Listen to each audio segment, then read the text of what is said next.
Hey, what's up guys? Welcome back to the channel. So today I'm doing a little self-help Mustang style, okay? I was talking to a friend of mine the other day and he was telling me how he's getting like real close to having his 3-year project done. And all I could think about was how exciting that moment is. However,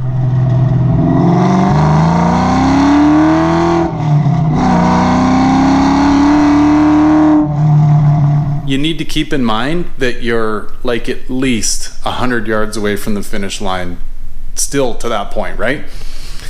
And what I mean by that is you're gonna, when you get into one of these projects, even if it's a slight little like project within a bigger project, you've got to be aware of the fact that there's a shakedown process, okay? So you're gonna change some stuff and then it's gonna take some time to work the bugs out and or tweak some things and make it all work cohesively, okay? And I'm actually dealing with that myself right now too.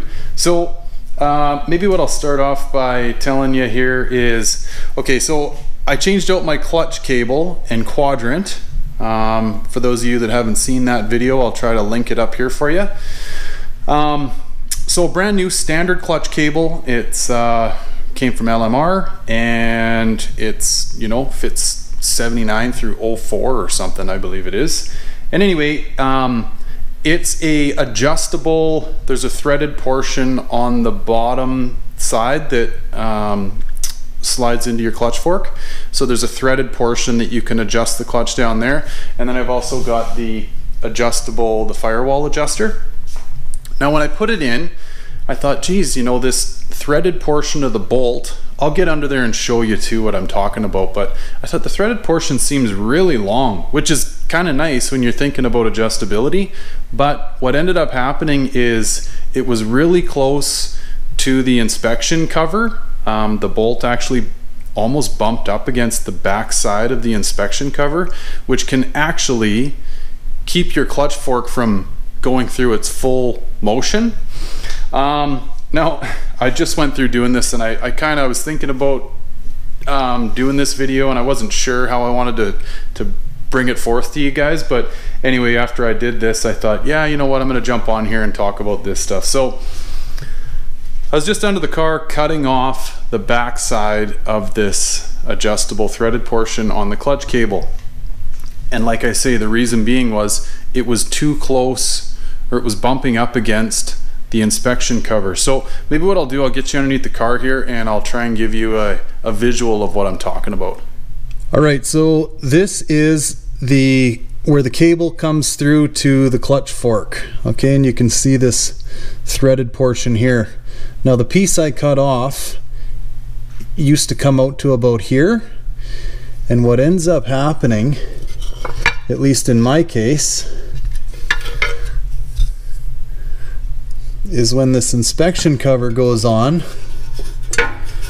it was bumping up against the back side of the inspection cover, like right here.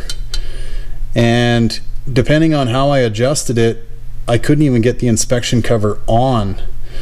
So I was messing around with trying to adjust this so there was a lot of slack in it down on this end, and then take up the slack up on the firewall with the Firewall Adjuster. And I just got scratching my head over it. I thought, what am I doing? You know, why don't I just shorten this? Because there's still, as you can see, lots of adjustability within this.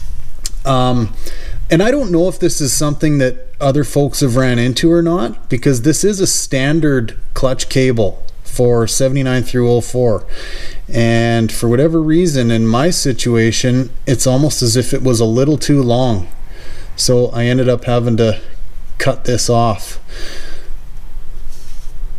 So I guess the reason why I'm telling you all this, guys, is, you know, you gotta have I guess almost loose expectations when you're getting yourself into these projects, just because if you don't, then I think what you'll do is you go to all this trouble, you watch videos, you see how it's done, you fix it to the best of your ability, and then it doesn't work out the way you expected it to. And I think that's where a lot of people throw their hands in the air and they go, to heck with it, right? I'm done.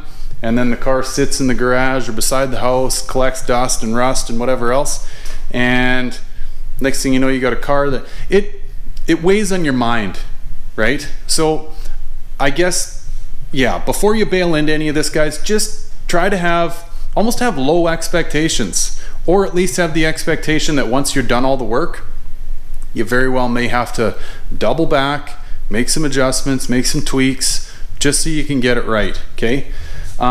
Actually, while I'm thinking of all this, so my shifter, again, throw my link to my video up there, right? I was driving the car the other day. I had a wheel alignment appointment, and as I'm driving it, I thought, geez, it just feels like the stick is way over, like almost like first should be where third is and third's where fifth is. It felt really odd. And then, so anyway, I got my wheel alignment done, and I got home, and I got looking at this section of the shaft. Now to you guys, I don't know if this may be spun around on camera, but essentially the way this thing is bent, it bends the shifter away from you and towards the passenger. It's the oddest thing. So I thought, okay, well, maybe I could flip it around and bring it towards me. But what that ends up doing is it moves the gear shifter forward and towards like the heat controls and stereo. So really there was no good way of using this. To be honest with you, I don't know why they put this in there. And I should actually also mention the shifter works like a hot damn. This $69 LMR Econo short throw shifter works real good. Except this, I really don't know what this is. Or I don't know, maybe I got a Friday one and somebody bent this the wrong way. It should be bent towards you, not away from you. So again, another little one, right? That you're just scratching your head over going, something doesn't seem right. And I guess to finish this story off, what I ended up doing is just removing this all together, and I attached the top half to the bottom half. It shortened the shifter up quite a bit, but now it actually sits in a proper location. I'll just give you a quick view of what that looks like. So that's in first now, whereas first used to be like over here, because this thing was shifted over. It was the weirdest thing. So anyway, there's another one that, you know, just something you gotta shake loose and figure out on the fly. And it was weird because when I put the shifter in, everything felt good, but you know what? You got so much other things going through your mind as you're doing it, making sure you're sealing it right and tightening bolts to the correct spec. And anyway, and then it's not until you drive it and you go, something just feels off, right? Or sounds off or whatever. And even going back to this whole clutch situation, because I had that longer threaded portion on the bolt, I don't think that my clutch was fully engaging all the way. I think I was actually slipping it a little bit. It felt weird even when I was like coming off of the clutch and letting the clutch plate engage with the flywheel. I almost was getting a bit of a shake too. Some of that can be caused by a brand new clutch too. It's got to kind of seat itself. But anyway, again, just stuff you got to shake out. And now another one. This one, I wasn't going to talk about it because it's kind of goofy, but I think you guys will get the drift. And for those of you that have watched my other videos, you know that I'm big on doing things the correct way as opposed to the cheap and easy way. You know, like if I got a rad leak, I'm definitely not going to pour rad sealer in it. I'm going to fix the rad. So just to preface all this, but what I got here is this fix-it stick. And I don't know if any of you have ever seen this stuff before. It's pretty neat. Now, where I've used it is actually in irrigation related stuff. If you're trying to fix a leak that is going to either take you like hundreds or thousands of dollars to fix if you cut everything out and do it the right way, or you buy a stick of this stuff for like under 10 bucks and you can get yourself out of a bind real quick, right? And or look at it later. So this stuff, it's a two-part epoxy, and heck, it'll seal almost anything. It's almost like a JB Weld, and you guys have actually seen me probably talk about JB Weld in the past in various situations where I think it's a necessary to use it, right? So it's 2-part epoxy, and it's a quick, like it's rock hard, they claim hard as steel, in a matter of, like, I think it's under 10 minutes. So it's a really quick epoxy, quick acting. Now why I have that is, again, when I was driving the car the other day down to the wheel alignment, I went, sounds like I got an exhaust leak somewhere, right? So anyway, I got the car up in the air here, and I'm trying to go through a bunch of other stuff, and then it dawned on me about this whole exhaust leak, and I thought, well, I'll fire it up when it's up in the air and go underneath there and see what I can find. Well, what I found is the section of pipe between my, and now this is a full stock exhaust system, right? 30-year-old exhaust, so I'm not dealing with the most pristine. It's pretty good for what it is, don't get me wrong, but it's got some issues, which is where this fix-it stick's gonna come in handy. So the section of pipe that goes between your H pipe and your muffler, you know, there's whatever 18, 20 inches of exhaust pipe there.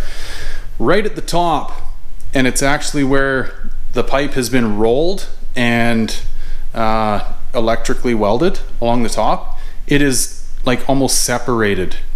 You know, it's like the weld is the weakest point, right? So I've got probably like a 4 or 5 inch section long, but it's just ever so slightly pulled apart. So I don't know, some of you may judge me for this, as cheesy as it may sound, but I'm gonna hit it with the fix-it stick. And the reason being is, I like the fact that this car is all stock, and now it's not gonna, or mostly, it's not gonna stay all stock forever. This exhaust is gonna come out. But I think it's kind of neat, right? 30-year-old car, original exhaust. I'd like to roll it down the road and kind of remind myself of what my green coupe sounded like, whatever it was, 20 some odd years ago when I got it. And yeah, so seal it up, and or, you know, if you're in this situation, it gets you out of a bind too. And then you can tend to it later. So yeah, that's another one. But had I not drove the car and done a little bit of a shakedown, I would have never realized any of this stuff, right? So yeah, don't get lost in the, you think you're at the finish line, but you're not, okay? You gotta shake these things down, and you gotta be ready for it mentally. If you're not, chances are you're gonna set your car down somewhere and not pick it up for a while, because you're gonna be choked that not everything went as planned. So there's my story for today, guys. I'm gonna get after fixing this stuff and putting it all back together, but yeah, the struggle's real, okay? And just be ready for that when you get yourself into your own projects. It's a long haul, and make sure you stay at it, because it's worth it in the end. It really truly is. My green coupe's a testament to that, right? There's been a lot of shakedowns in that car. Heck, you're always working bugs out of these cars. For any of you that have owned one for a long period of time, there's always something. There's a squeak, there's a rattle, there's a whatever. Yeah, always a list. So thanks for tagging along, guys. I appreciate it. I hope this helps some of you. And if you got any questions about the stuff I talked about today, by all means, hit me up. I love chatting this stuff. So thanks, guys. Take care. Bye for now.